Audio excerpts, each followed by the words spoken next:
Bonjour, bienvenue sur le plateau de KTO pour ce nouveau numéro de Face aux chrétiens avec le quotidien La Croix, Radio Notre-Dame et RCF. Notre invité cette semaine est Jean-Luc Mélenchon, député européen, ancien candidat à la présidentielle où vous avez obtenu pour le Front de gauche un peu plus de 11%.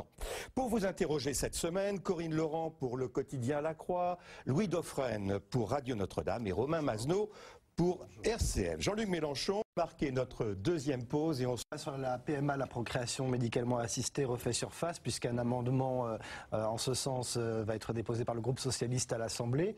Est-ce que finalement, au nom du principe d'égalité entre les hommes et les femmes, qu'est-ce qui peut justifier qu'on interdise le recours aux mères porteuses? Est-ce que finalement ce n'est pas aller jusqu'au bout de cette logique? Elisabeth Badinter et Irène Théry dans Le Monde soutiennent la gestation pour autrui, les mères porteuses. Voilà, un très bel exemple d'égalité, de droit à l'égalité. Non, c'est une égalité un peu formelle et mal comprise à mon avis. Mais je voudrais d'abord démêler avec respect les positions. Là, vous évoquez Elisabeth Badinter. Moi, j'ai du respect pour Elisabeth Badinter. Je ne suis pas d'accord avec elle. Mais je respecte ce qu'elle dit. Et j'entends, elle dit il y a des formes de procréation pour autrui qui sont nobles et dignes, etc. etc. Bon. Qui suppose tout au fond un droit à l'enfant, auquel, pour ma part, je ne crois pas. Je ne crois pas qu'il y ait un droit à l'enfant. Il y a des enfants qui naissent avec une méthode qu'on connaît tous, c'est que les enfants naissent dans le corps des femmes, sont portés à terme et ils naissent. Voilà. Les êtres humains sont semblables, ne sont pas similaires. Un homme et une femme, ce n'est pas pareil. Il y a une construction du genre, politique, culturelle, sociale, etc. Mais l'aptitude dans la procréation n'est pas la même. Alors, moi je me bats d'un côté pour dire une aptitude n'est pas un destin, par conséquent je suis partisan du droit à l'avortement, mais après je ne vais pas dire puisque les femmes peuvent porter des enfants dans leur corps, alors n'importe quel homme doit pouvoir en faire autant, parce que ça n'a pas de sens. Et la PMA, c'est pas un droit à l'enfant? Alors non, c'est l'accomplissement d'une aptitude.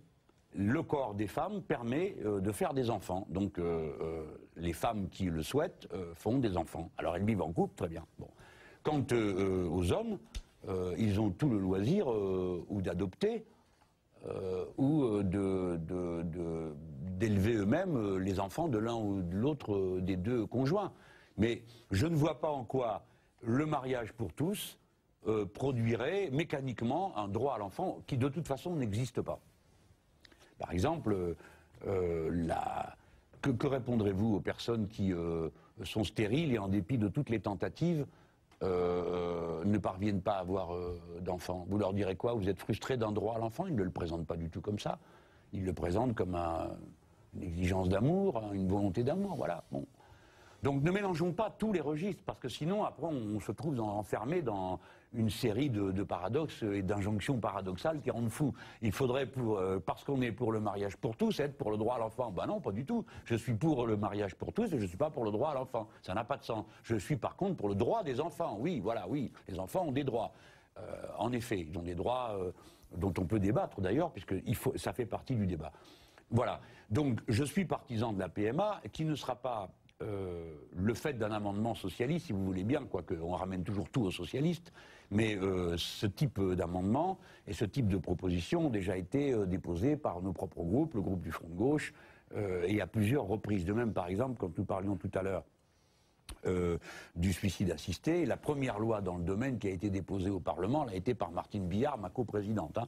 Donc c'est dire que ce sont des questions qui viennent de loin. Hein. Et vous comprenez quelque chose à l'attitude de François Hollande qui dit « je n'y suis pas personnellement favorable à la PMA, mais si ça vient dans le débat au Parlement, eh bien le Parlement est souverain ». Vous trouvez que c'est pas un peu l'hypocrisie à son comble Je ne vais pas mettre d'adjectif là-dessus, mais